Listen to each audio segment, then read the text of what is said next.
हरे कृष्णा। हमारे मंदिर में जब उत्सव मनाते हैं तो कई बार हजारों की संख्या में भक्तगण आते हैं। प्रसाद के इच्छुक, कई बार लंबी लाइन लगती है और उस लाइन में खड़ा खड़ा कई बार भक्त के मन में संशय उत्पन्न होता है कि इतने लंबे लाइन में मुझे प्रसाद प्राप्त होगा कि नहीं, और इस आशंका से उसके मन में कुछ चिंता उत्पन्न होती है।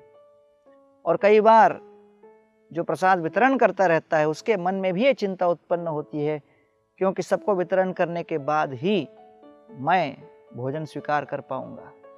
तो इस आशंका से कई बार वो कम मात्रा में प्रसाद वितरण करने लगता है। तो उसकी चिंता को दूर करने के लिए उसके लिए पहले ही हम प्लेट बना के रखते हैं और उनके निकट रख देते हैं। और जब भी परोसते समय अगर उसके मन में संशय उत्पन्न हो जाए, वो घड़ी घड़ी उसे देख लेता है और आश्वस्त हो जाता है कि मैं सेवा करता चला जाऊं तो मेरा भविष्य उज्जवल है। और फिर पूरे आत्मविश्वास के साथ जब वो सेवा करता है तो कई बार इतने प्रचुर मात्रा में प्रसाद वितरित करते हुए देखकर सामने प्लेट लेकर खड़ा हुआ व्यक्ति उसको कहता है, अरे तुम इतना परोस रहे हो, जरा अपने लिए भी बचा के रखो। और तब मुक्त हस्त दान करता हुआ ये भक्त कहता है पूरे आत्मविश्वास के साथ, अरे सेवा ही तो धर्म है ना।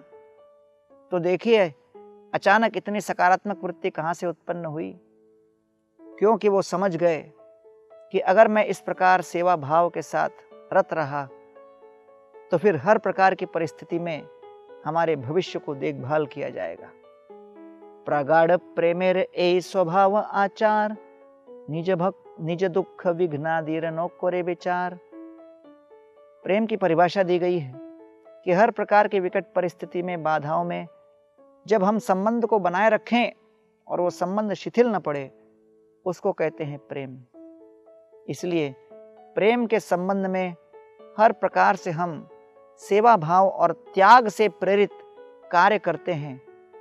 और ऐसा कार्य करता हुआ भक्त को पूरा आश्वासन होता है कि ऐसे त्याग युक्त सेवा से अगर हम अपने स्वामी को संतुष्ट करें तो हमारा भविष्य हर प्रकार से उज्जवल होगा। ये है त्यागपूर्ण स्नेह और प्रेम की परिभाषा। बहुत बहुत धन्यवाद।